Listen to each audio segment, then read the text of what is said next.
Merhaba arkadaşlar, örgü kanalıma hoş geldiniz. Çocuklarımız için örgüsü çok kolay tığ işi bir bebek yeleği yaptığım bugün bunun anlatımını sizlerle paylaşmak istiyorum.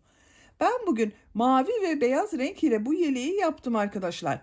Ama siz istediğiniz renkleri kullanarak bu yelek modelini hem kız bebekleriniz için hem de erkek bebekleriniz için yapabilirsiniz. Her yaş için uygun bir yelek modeli arkadaşlar. Yeni doğana da yapabilirsiniz. 3, 4, 5 her yaş çocuğunuz için bu yeleği yapabilirsiniz. Yelek örgüsüne yakadan zincir yaparak başlıyoruz. Yaka örgüsünü trabzanlarla tamamlıyorum. Daha sonra bu modelli bölümü yapıyorum. İki renkli çalışmayı tercih ettim.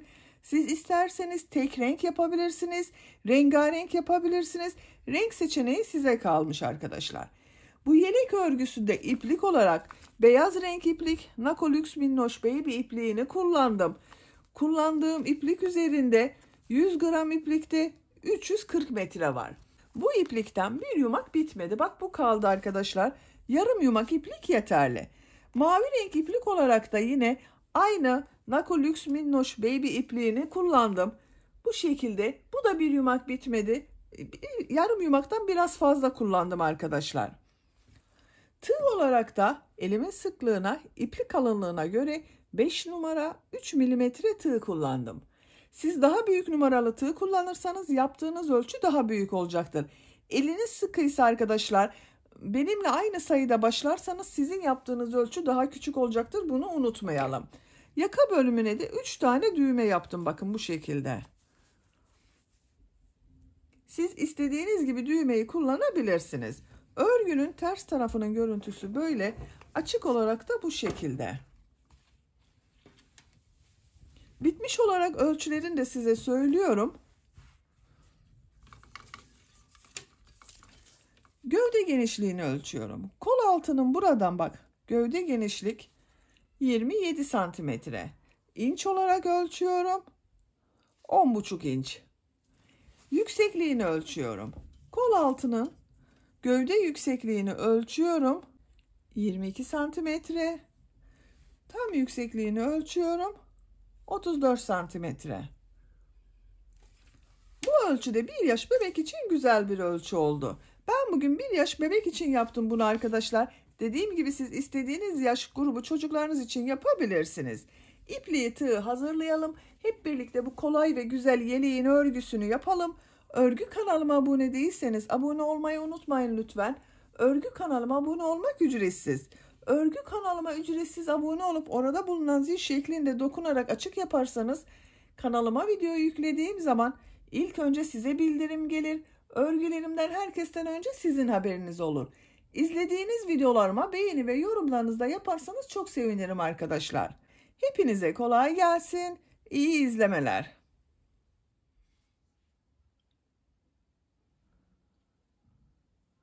Örgüye yakadan zincir yaparak başlıyoruz. Zincir yapabilmek için ilk ilmeği ben bu şekilde yapıyorum. Size nasıl kolay geliyorsa ilk ilmeği öyle yapabilirsiniz. Zincirleri yapmaya başlıyorum. Çok sıkı olmayan zincirler yapıyorum. Bu zincirler üzerine bir sonraki sırada trabzanlar yapacağız. Bakın sıkı değil arkadaşlar zincirim. 75 zincir yapalım. 75 zinciri yaptım. Çok sıkı olmayan zincirler yaptım bakın. 75 zincirin kaç santimetre olduğunu ölçüyorum.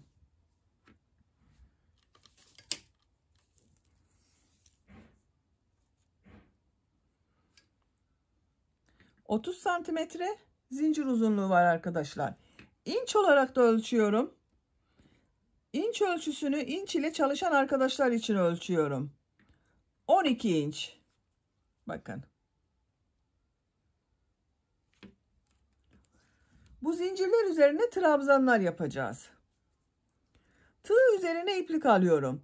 3 ilmek atlıyorum. 1, 2, 3, 4. ilmek içine trabzan yapıyorum. Bir sıra trabzan sırası yapıyoruz. Her zincir üzerine bir trabzan yapıyorum. Bakın bu 3 ilmek atladığımda bir trabzan olacak.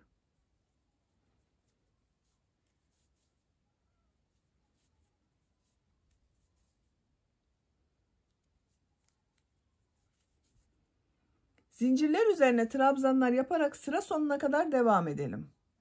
Zincirler üzerine trabzanlar yaparak sıra sonuna kadar tamamladım.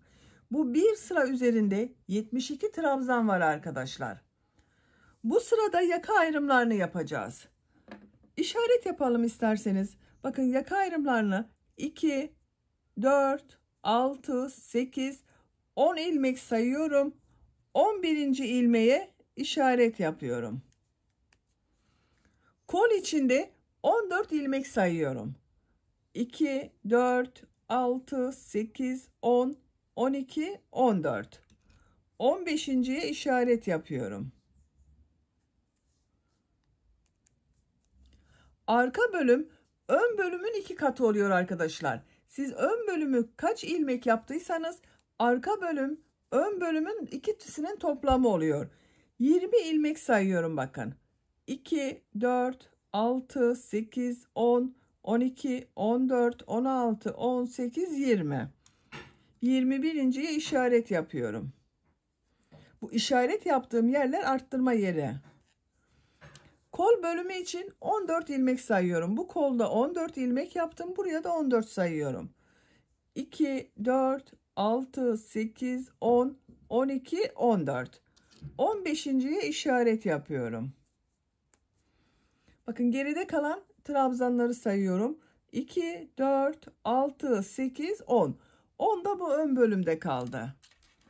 Bakın burada yaka ayrımını yaptım. Kol bölümleri için 14 ilmek yaptım. Ön bölümler için 10 trabzan.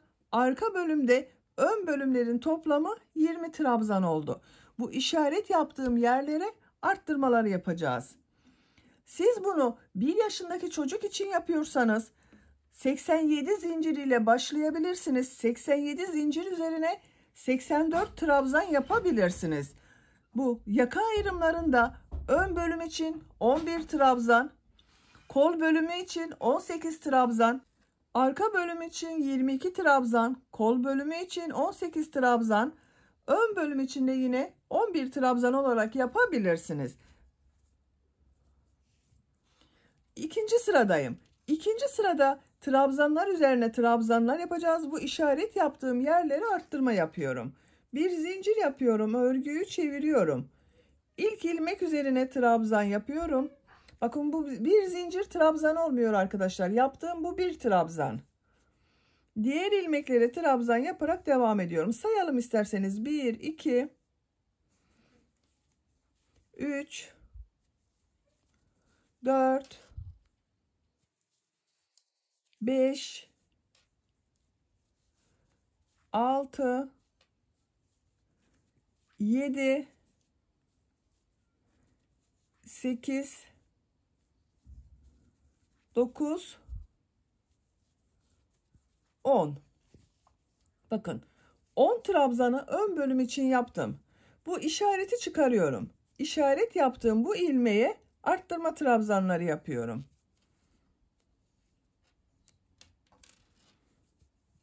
Bakın bu ilmek üzerine 3 trabzan yapıyorum. 1, 2, 3. Bir sonraki sırada arttırmayı bu ortada bulunan ilmeğe yapacağız arkadaşlar. İşaret yapalım isterseniz. Bakın bu 3 trabzan yaptığımın ortada bulunan ilmeğe işaret takıyorum. Diğer ilmeklere birer defa trabzan yapıyorum. Kolda yaptığımız trabzanları sayıyorum. 1, 2, 3, 4,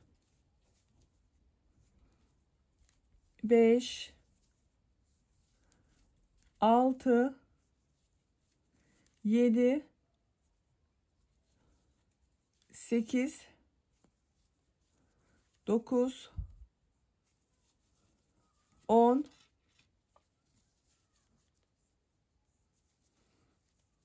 11, 12,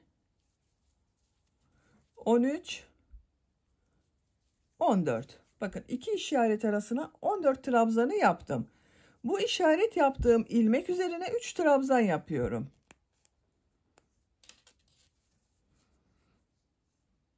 Bakın aynı ilmeğe yapıyorum arkadaşlar 3 trabzanı. 1 2 3.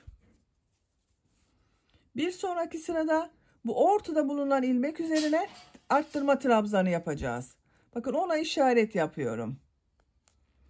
3 trabzanın ortada bulunan ilmeğe yaptım işareti. Arka bölümde bulunan ilmekler üzerine trabzan yapıyorum. 1 2 3 4 5 6 7 8 9 10 11 12 13 14 15 16 17 18 19 20. İşaret yaptığım ilmeğe geldim. Bu ilmek üzerine 3 trabzan yapıyorum. 1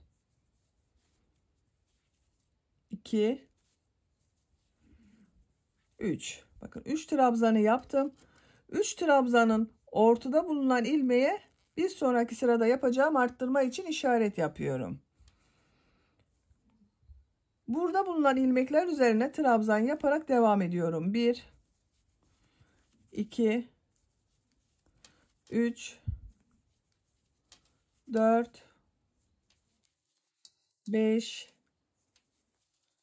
6 7 8 9 10 11 12 13 14. Bakın işaret yaptığım ilmeğe geldim. Bu ilmekten çıkartıyorum. Bu ilmek üzerine 3 trabzan yapıyorum. 1 2 3. Diğer ilmeklere trabzan yaparak devam ediyorum. Buraya da işareti yapalım. Bakın 3 trabzan yaptım. 1 2 3. Ortada bulunan ilmeğe işaret yapıyorum.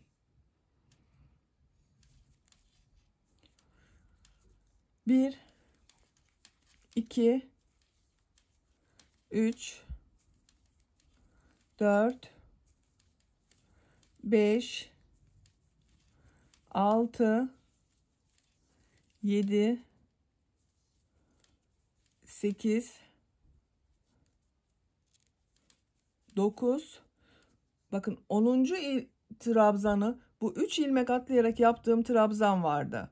Bu son zincirin üzerine, bakın burada bulunan zincir üzerine trabzan yapıyorum.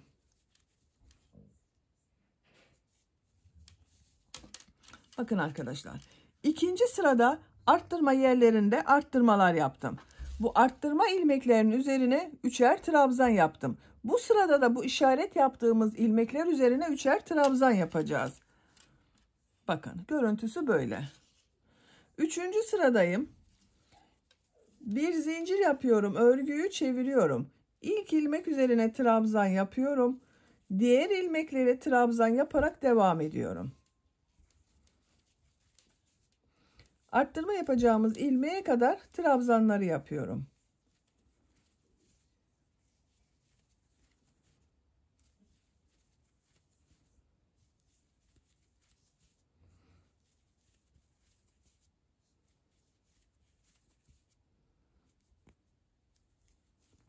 Bakın arttırma yapacağım ilmeğe kadar trabzanı yaptım. 1 2 3 4 5 6 7 8 9 10 11 trabzan oldu. Bu arttırma yerine 3 trabzan yapıyorum. Bakın bunun üzerine 3 trabzan. 1 2, 3. Ortada bulunan ilmeğe yine işaret yapıyorum. Bir sonraki sırada bunun üzerine arttırma trabzanı yapacağız. Diğer ilmeklere birer defa trabzan yapıyorum. Bu arttırma yerine kadar devam edelim. Arttırma yapacağım, bakın işaret yaptığım yere kadar trabzanları yaptım. Bu işaret yaptığım ilmek üzerine 3 trabzan yapıyorum. 1, 2, 3. İşaret takıyorum tekrar arkadaşlar. Bu yaptığımız işaretler bir sonraki sırada. Diğer ilmeklere trabzan yaparak devam ediyorum. Arttırma yerine kadar devam edelim. Arttırma işaretine kadar bakın trabzanları yaptım. Bu işaret yaptığım ilmek üzerine yine 3 trabzan yapıyorum.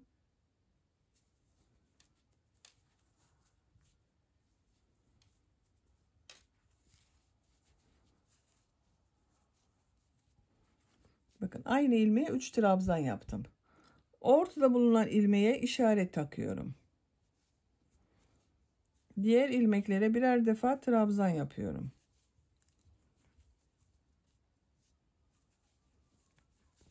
Diğer arttırma yerine kadar devam edelim. Diğer işaret yaptığım arttırma yerine kadar bakın trabzanları yaptım. Bu ilmek üzerine de 3 trabzan yapıyorum. 1, 2, 3. Ortada bulunan ilmeğe yine işaret yapıyorum. Arkadaşlar sizin elinizde böyle işaret iğneleri yoksa ip de takabilirsiniz. Bakın şu şekilde iplik de takabilirsiniz.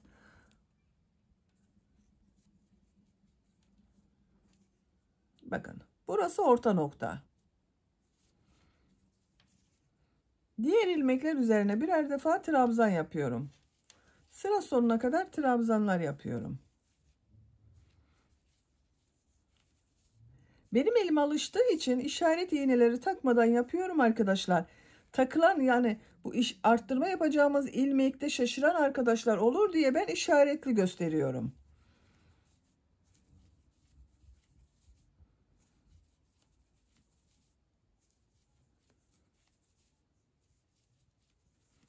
Son ilmeği de trabzanı yaptım. Bakın 3. sırada yine bu ortada bulunan ilmekler üzerinden arttırmaları yaptık. 4. sıradayız.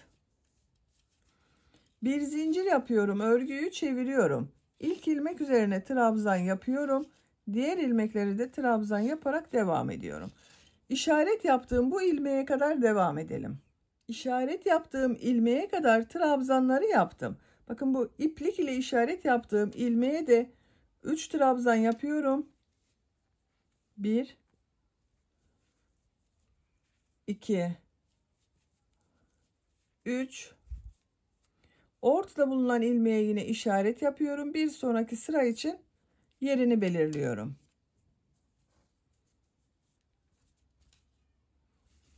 Diğer ilmekler üzerine trabzanlar yapıyorum. Trabzanlar üzerine trabzanlar yapalım. Bu arttırma işareti yaptığımız yerlerde 3'er trabzan yapacağız arkadaşlar.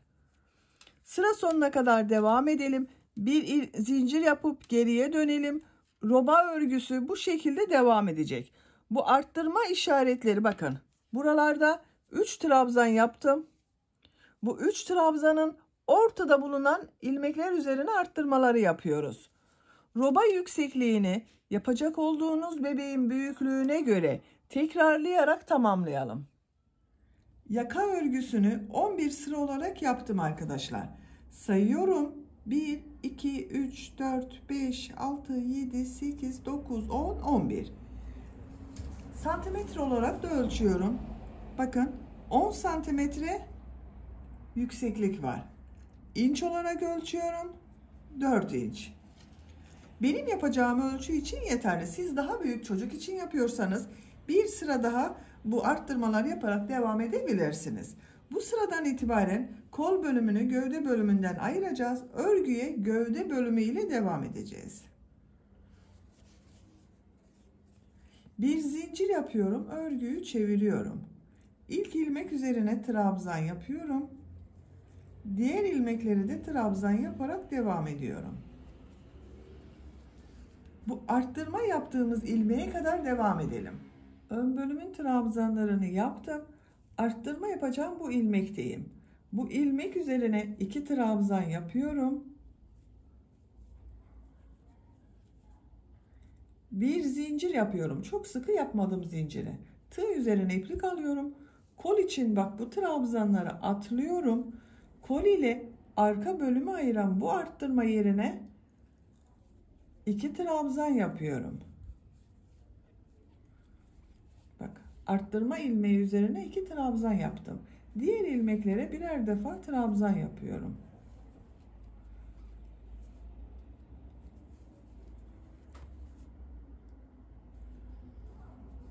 Bu arttırma ilmeğine kadar devam edelim. Arttırma ilmeğine kadar trabzanları yaptım. Bu arttırma ilmeği üzerine 2 trabzan yapıyorum. Kol altı için bir zincir yapıyorum. Tığ üzerine iplik alıyorum. Kolda bulunan bütün ilmekleri atlıyorum. Kol ile ön bölümü ayıran bu arttırma yaptığım ilmek üzerine 2 trabzan yapıyorum. Bak, kol altını bir zincirle buraya yaptım arkadaşlar. Diğer ilmekler üzerine birer defa trabzan yapıyorum. Sıra sonuna kadar devam edelim. Sıra sonuna kadar tamamladım. Bak, örgünün ters tarafında ben trabzanları bitirdim arkadaşlar. Ben burada ipliği kesiyorum.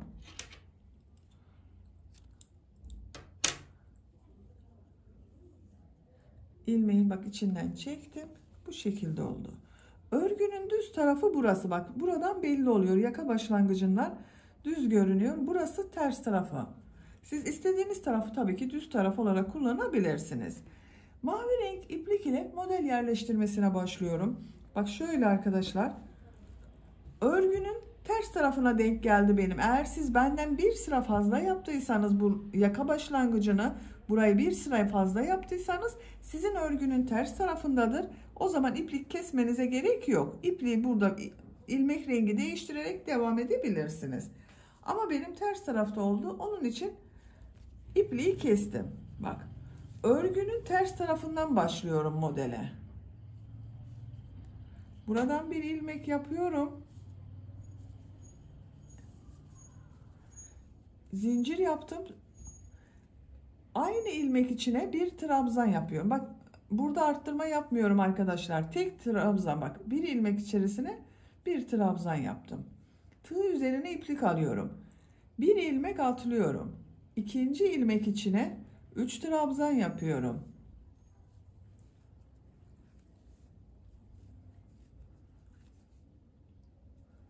Tığ üzerine iplik alıyorum. Bir ilmek atlıyorum. İkinci ilmek içine 3 trabzan yapıyorum.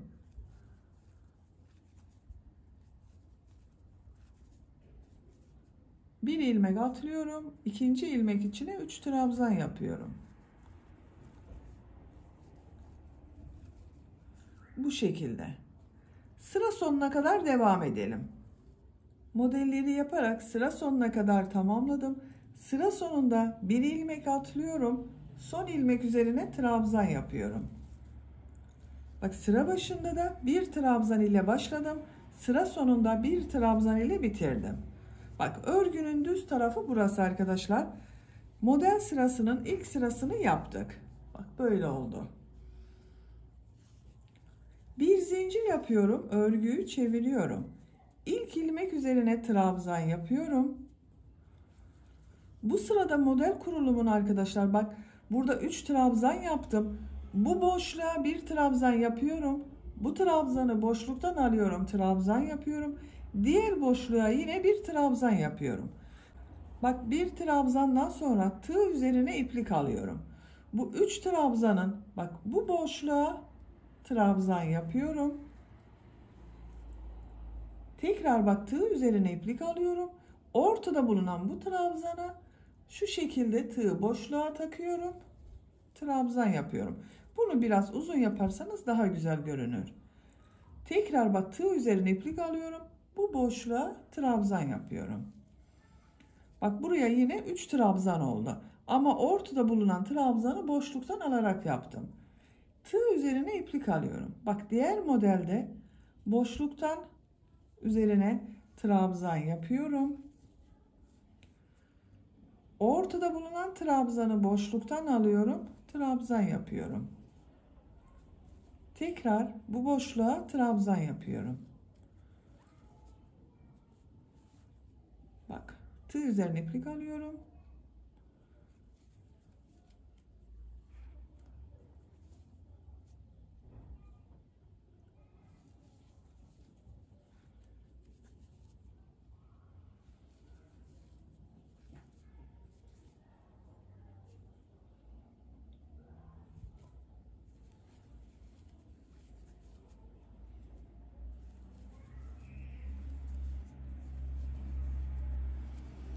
Bu şekilde kabarık modeller oluyor.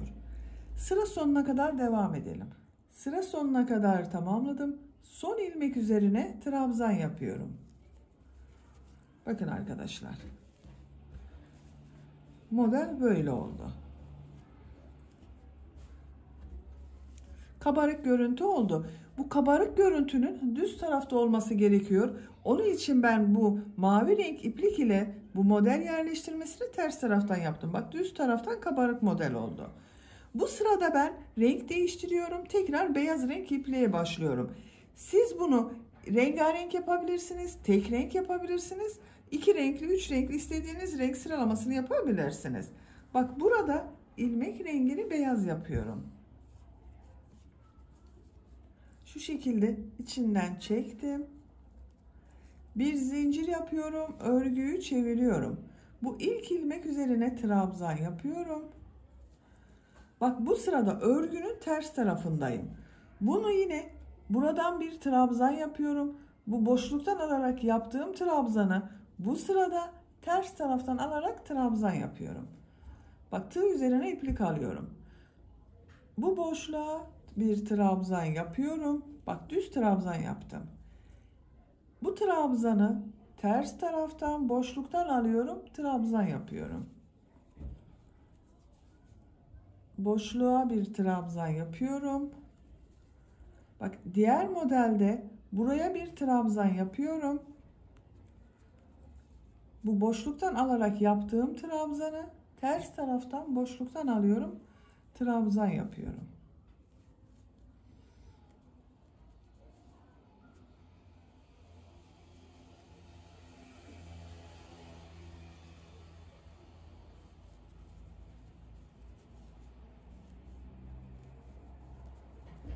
Bak düz tarafın görüntüsü böyle. Kabarık görüntüler devam ediyor. Sıra sonuna kadar devam edelim. Sıra sonuna kadar tamamladım. Son ilmek üzerinde bir trabzan yaptım. Bir zincir yapıyorum. Örgüyü çeviriyorum. Tekrar beyaz renk iplik ile bak. İlk ilmek üzerine trabzan yapıyorum. Tığ üzerine iplik alıyorum. Yine aynı modeli bak bu sefer düz taraftan buraya bir trabzan yapıyorum. Ortada bulunan trabzanı boşluktan alıyorum. Trabzan yapıyorum. Trabzan yapıyorum. Diğer modelde bak buraya bir trabzan yapıyorum. Ortada bulunan trabzanı boşluktan alıyorum. Trabzan yapıyorum. Zaten bak görünüyor arkadaşlar. Boşluktan alarak yaptığımız trabzanlar devam ediyor her sırada.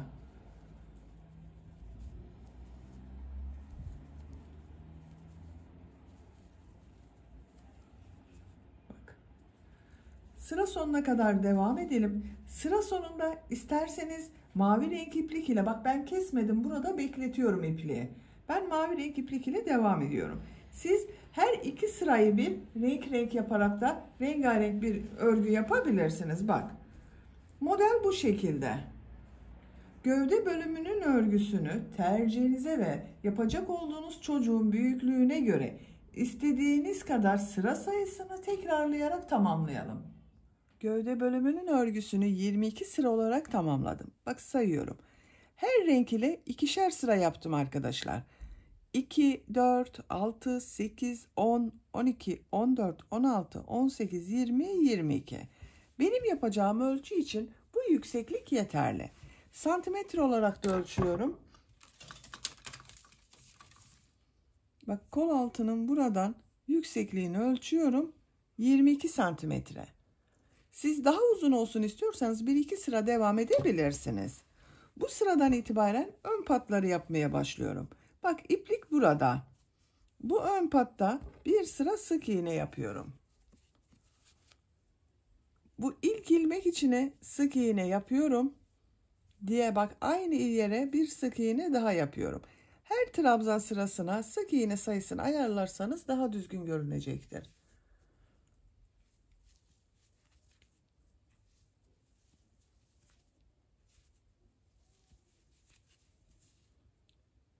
Sık iğne yaparak yaka başlangıcına kadar devam edelim. Yaka başlangıcına kadar bir sıra sık iğne yaptım. İkinci sırada yine sık iğne yapıyorum. Sık iğneyi yaparken bu yakanın buraya 3 tane düğme iliği yapıyorum arkadaşlar. Bak, ilk düğme iliğini bu yaka başlangıcına, ikincisini hemen bu yakanın bittiği yere, üçüncü olanı da ikisinin ortasına. Bak, şöyle katladım. Buraya da üçüncü olanı yapıyorum. Siz de işaret yapabilirsiniz veya işaret yapmadan da ayarlama yapabilirsiniz. Bir zincir yapıyorum, örgüyü çeviriyorum. İlk ilmek üzerine sık iğne yapıyorum. Düğme iliği için 2 zincir yapıyorum. 2 ilmek atlıyorum. Üçüncü ilmek içine sık iğne yapıyorum. İkinci düğme iliğine kadar kaç sık iğne yaptığımda sayıyorum bak. 1, 2, 3, 4, 5, 6, 7. Bak, 7 sık iğne yaptım. İkinci düğme iliği için 2 zincir yapıyorum. 2 ilmek atlıyorum. Üçüncü ilmek içine sık iğne yapıyorum. Bak, ikinci düğme iliğini de yaptım. Buraya 7 sık iğne yaptım. Diğer düğme iliğine kadar da 7 sık iğne yapıyorum. 1, 2, 3, 4, 5, 6, 7. Düğme iliği için 2 zincir yapıyorum. 2 ilmek atlıyorum. Sık iğne yapıyorum. Diğer ilmekleri sık iğne yaparak devam ediyorum. Bak, buraya 1, 2, 3 düğme iliği yaptım. Siz isterseniz tamamını da düğmeli yapabilirsiniz. Eğer buraya kadar düğme yapacaksanız, ben bu 7 sık iğne yaptım arkadaşlar. Siz bunu 10, 11 sık iğne yaparak düğme aralıklarını ayarlama yapabilirsiniz. Sıra sonuna kadar sık iğne yapalım. Sık iğneler yaparak sıra sonuna kadar tamamladım. Bir zincir yapıyorum, örgüyü çeviriyorum. Son sırayı yapıyorum arkadaşlar. Bu sırayı da yarım trabzan olarak yapıyorum. Bak, tığ üzerine iplik alıyorum. İlk ilmek üzerine trabzan yapıyor gibi çıkardım. 3 ilmek içinden bir defa da çekiyorum. Bak, tığ üzerine iplik alıyorum. Hepsinin içinden bir defa da çekiyorum.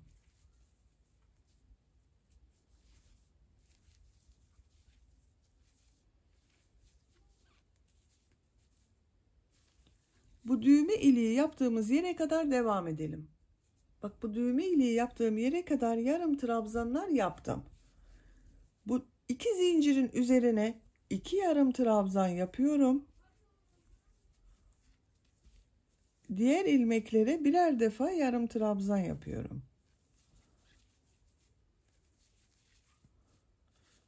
Bak, bu zincirler üzerine de ikişer yarım trabzan yapalım. Sıra sonuna kadar tamamlayalım. Sıra sonuna kadar yarım trabzanları bak tamamladım. Düğme iliklerinin üzerine de ikişer yarım trabzan yaptım. Yakanın çevresinde sık iğne olarak devam ediyorum arkadaşlar. Diğer ön patada burada yaptığımızın aynısını yapacağız. Sadece düğme iliklerini yapmayacağız. Bak, ilk ilmek üzerine sık iğne yapıyorum. Diğer ilmeklere sık iğne yaparak devam ediyorum.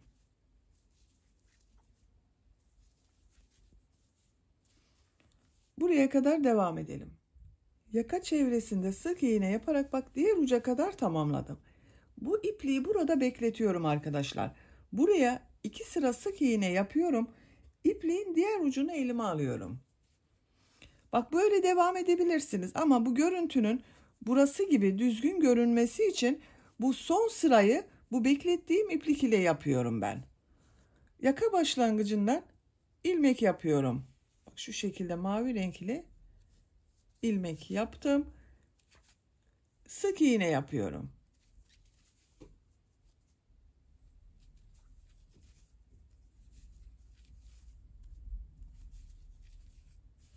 Sıra sonuna kadar devam edelim. Sık iğne yaparak sıra sonuna kadar tamamladım. Bir zincir yapıyorum, örgüyü çeviriyorum. Bak bu ilk ilmek üzerine sık iğne yapıyorum. Bir sıra daha sık iğne sırası yapıyoruz arkadaşlar. Diğer ön patta da aynısını yaptık. Bak 2 sıra sık iğne, bir sıra yarım trabzan yaptım. Burada da aynısını yapacağız. Sıra sonuna kadar devam edelim. İkinci sıra sık iğne yaparak sıra sonuna kadar tamamladım. İpliği kesiyorum arkadaşlar burada.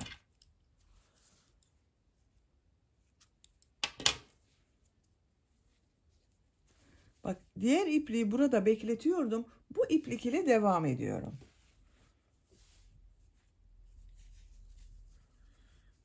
Sık iğne yaparak 2 ilmeği daha tamamlıyorum. Bak son ilmeği yaptım. Bu sırada yarım trabzan yapıyorum. Her ilmeğe bir yarım trabzan yapıyorum.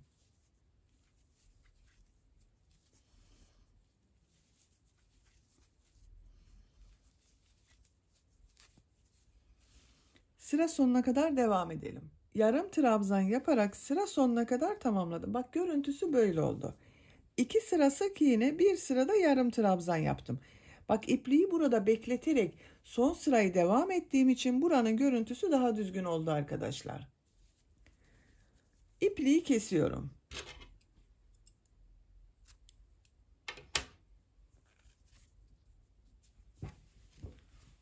Ön patların örgüsünü tamamladım. Bakın görüntü böyle. Şimdi kol örgülerini yapalım. Kol örgüsünü beyaz renkli iplik ile başlıyorum. Bir sıra beyaz renk iplik ile trabzan sırası yapıyorum. Bak kol altından iplik bağlıyorum. Buradan ilmek yapıyorum. Örgünün yönüne bakıyorum. Örgünün düzgün görünebilmesi için buranın devamı olması gerekiyor.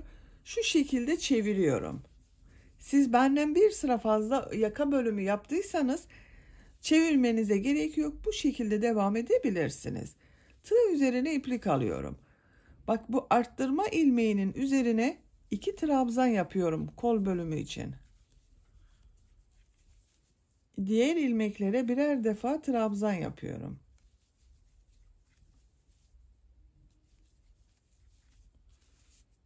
Bak buranın devamı oldu arkadaşlar. Sıra sonuna kadar devam edelim. Kol çevresinde trabzanlar yaparak bak sıra sonuna kadar tamamladım. Sıra sonunda bu arttırma yaptığım ilmeğe yine 2 trabzan yapıyorum. Kol çok dar olsun istemiyorum arkadaşlar. Bu son yaptığım ilmeği kol altında başladığım bu ilmek ile ilmek kaydırma yaparak birleştiriyorum. Bak bu şekilde oldu. Bu yaka bölümünün devamı oldu arkadaşlar. Şimdi mavi renkli iplik ile bir düz bir ters örgüler yapıyorum. İlmeğin rengini burada mavi renkli yapıyorum.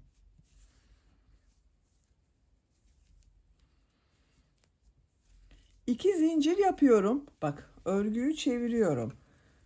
Örgünün düz tarafından şu trabzanı düz taraftan boşluktan alıyorum. Trabzan yapıyorum. Ters taraftan boşluktan alıyorum. Trabzan yapıyorum. Bir düz bir ters boşluktan alarak trabzan yapıyoruz.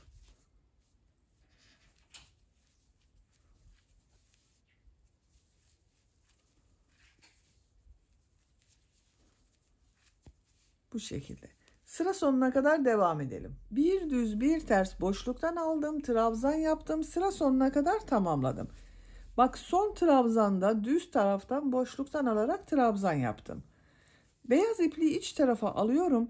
Bak son yaptığım ilmeği burada yaptığım ilk ilmek ile ilmek kaydırma yaparak birleştiriyorum. 2 zincir yaparak bak bir trabzan yaptım sıra başında onunla. O 2 zincirde ters tarafta görünen trabzan oldu. Bakın arkadaşlar, görüntüsü bu şekilde oldu. Burada ipliğin rengini değiştirebilirsiniz veya mavi ile devam edebilirsiniz. Hangisini isterseniz. Ben değiştirmiyorum. 2 zincir yapıyorum.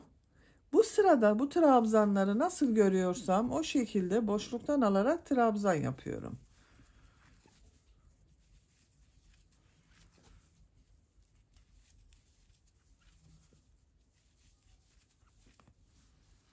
Sıra sonuna kadar devam edelim. Sıra sonuna kadar tamamladım. Bak son yaptığım ilmeği ilk yaptığım ilmek ile ilmek kaydırma yaparak sırayı bitiriyorum. 2 sıra bir düz bir ters örgüler yaptım. İpliği kesiyorum. Bak şu şekilde ipliği ben kestim önceden arkadaşlar. İlmeğin içinden çektim. Kolun örgüsünü tamamladım. Bak bu şekilde oldu, güzel oldu. Siz isterseniz bir sıra daha devam edebilirsiniz. Ben bu genişliği yeterli gördüm. Bak diğer kolun örgüsünde bu kol örgüsü gibi başladım. Onu da bitirdim arkadaşlar. Siz de diğer kolun örgüsünü bu kol gibi başlayarak tamamlayabilirsiniz. Düğmelerini de diktim. Bak bu şekilde oldu. 3 tane düğme diktim. 3 düğme iliği yaptım buraya. Tam karşılarına gelen yere düğmelerini diktim. Bak şu şekilde takıyorum.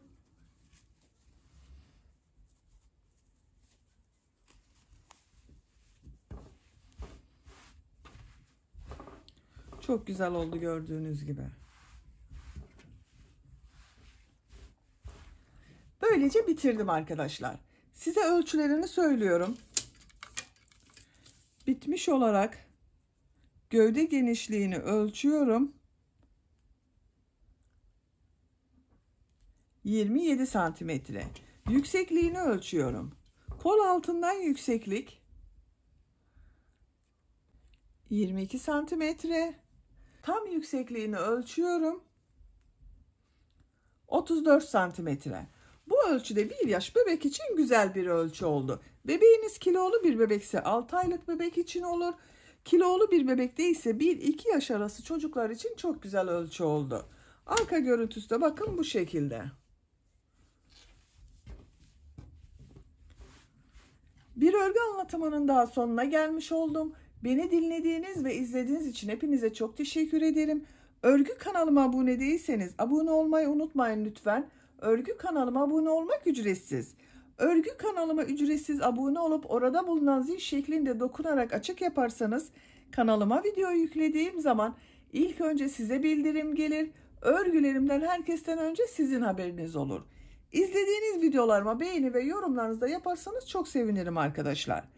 Sizlerle yeni örgülerde görüşmek dileğiyle. Hoşça kalın, sevgiyle kalın.